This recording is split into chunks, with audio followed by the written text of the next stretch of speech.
I think this is live, right?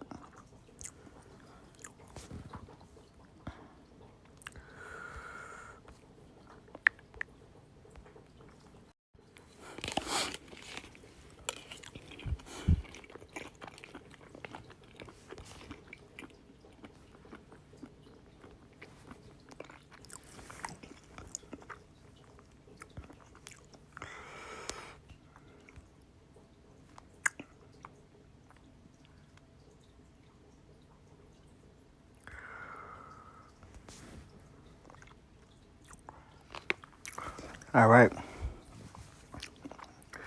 Who is Krishna?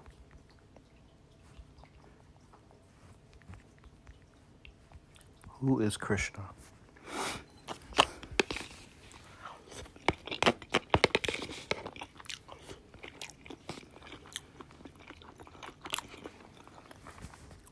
All right. Says Krishna is one of the most important figures in Hinduism. So it's a Hindu god.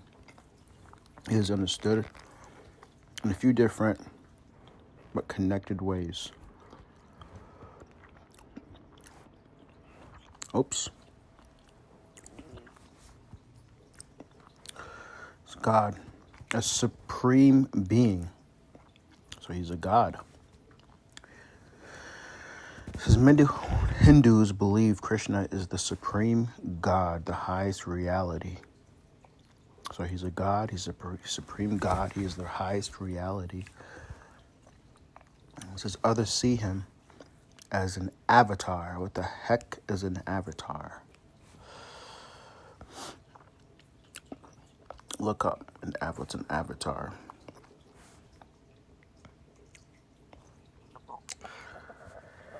A manifestation of a deity or released soul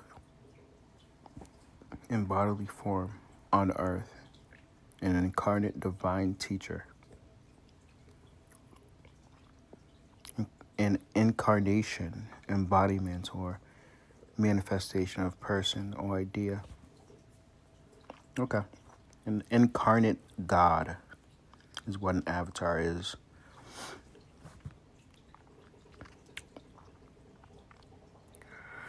There's an okay right here.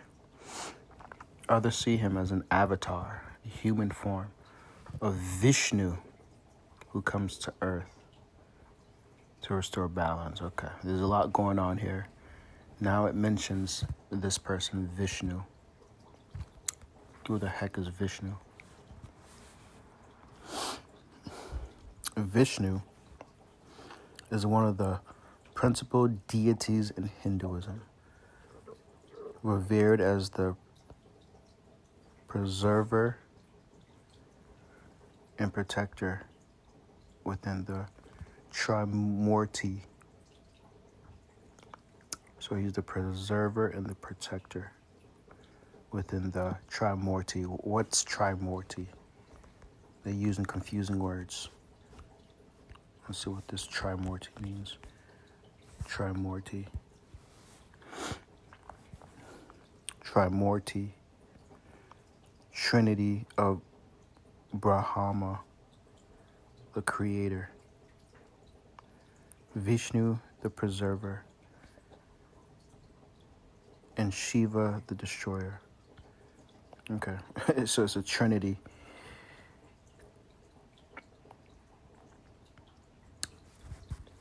And like this, so Vishnu is basically another godhead, I guess. So it goes, Krishna is one godhead, Vishnu is another godhead. It says, who comes to earth to restore balance. Okay, sounds like Christ. It says here, a teacher in a famous scripture, Krishna. Krishna is the central figure in the Bhagavad Gita. So you can learn Krishna in the Gita, Bhagavad Gita. Hope I'm pronouncing it right. It says in that text, he gives guidance about duty, life, and purpose to a warrior named Arjuna. Okay. So Krishna gives guidance to a warrior named Arjuna. Okay. And it says here, a character in an epic story. So he's a character in an epic story. Krishna is also, it says, he appears in the Mahabharata. What is that? One of the longest epic ever. See what this is. Mahabharata. The Mahabharata is an ancient, sacred epic traditionally attributed to the sage of Vasa. It is one of the two greatest epics of India. Epics? What do you mean epics? Alongside the Ramayana and the foundational text. Okay, those a text for Hindu religion, ethics, and philosophy. It weaves mythology, history, theology into monumental narrative that has profoundly influenced South Asia thoughts and culture. Okay. Mahabharata. It's basically a text or a scripture for Hinduism.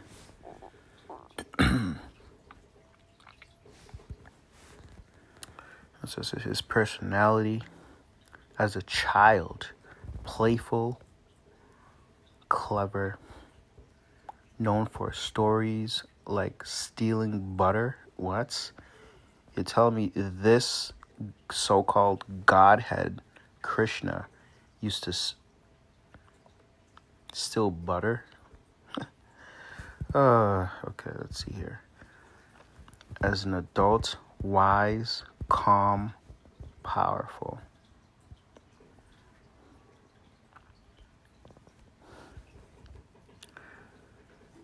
Often shown playing a flute symbolizing peace and love.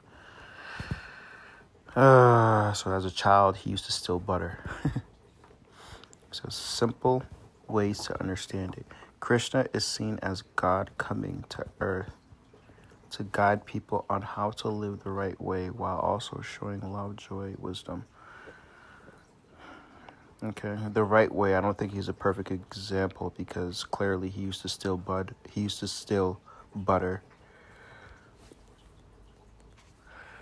If you want, I can. Okay, let's see here. So let's say, shoot. Why did he used to steal butter?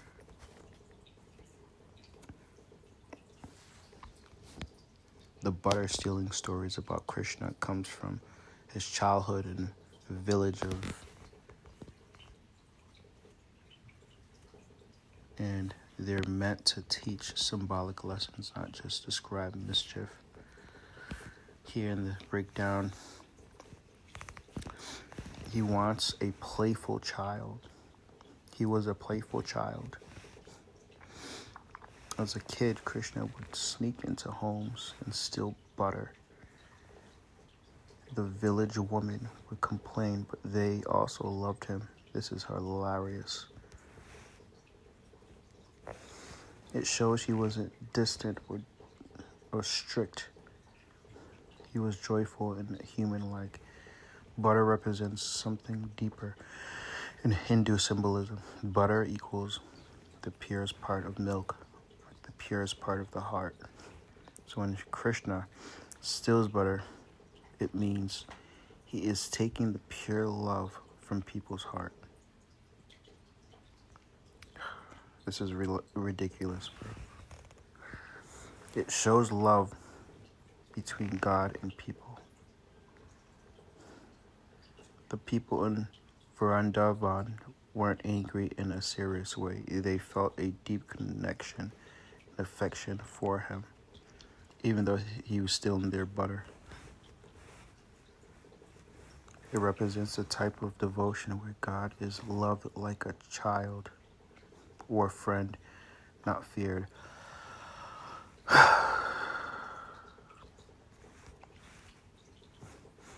It breaks the idea of the distant God. Instead of being only serious and powerful, Krishna is shown as playful, close, emotionally connected. It's interesting because the God of Islam is characterized as a distant God. Okay, let's see here. Simple ways to understand it. Krishna stealing butter equals God's playful, taking the love from people's heart and bringing joy to them. Interesting.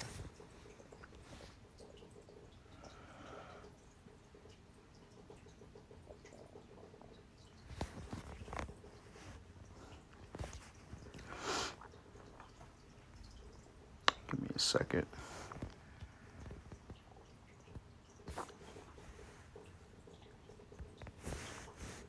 It's my videos. Am I even live?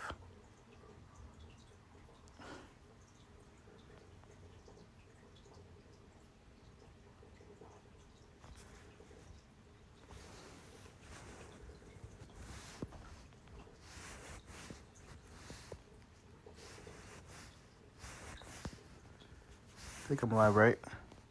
I am live.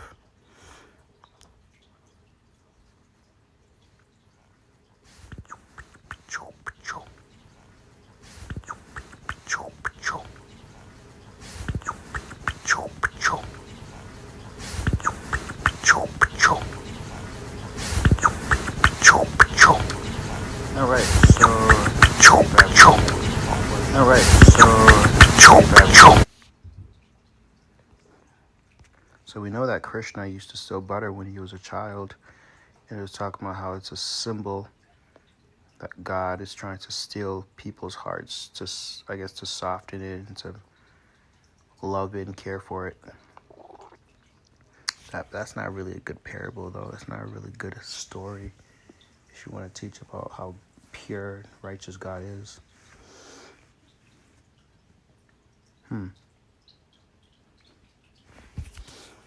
Who was Krishna's father and mother?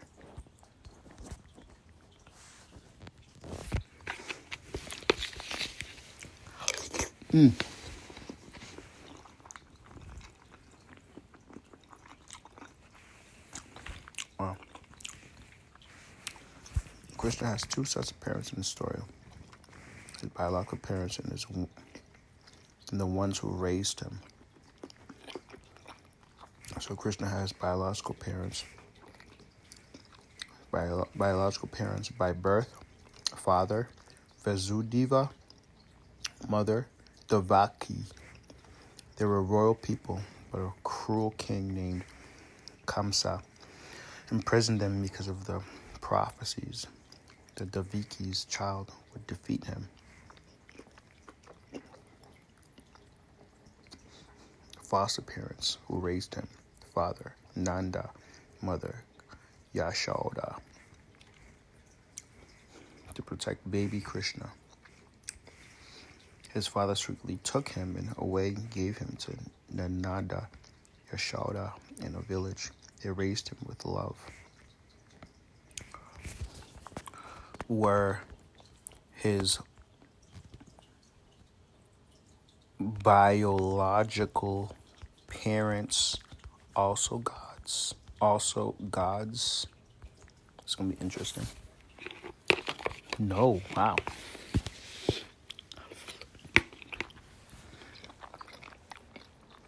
In most Hindu tradition, Vasudeva, Devaki are not considered gods.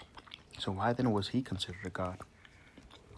They are understood as human beings, royal family member, belong to a noble warrior lineage living under the rule of King Kamsa. What makes it more complex is Krishna is considered divine. Krishna is viewed by many Hindus as God or divine incarnation to do God into the world through human parents. This is hilarious. His parents are honored but not divine. Vasudeva and Devaki are respected as devoted, moral, courageous humans. They're played a key role in Krishna's story, but they are not worshipped as gods themselves. This is hilarious.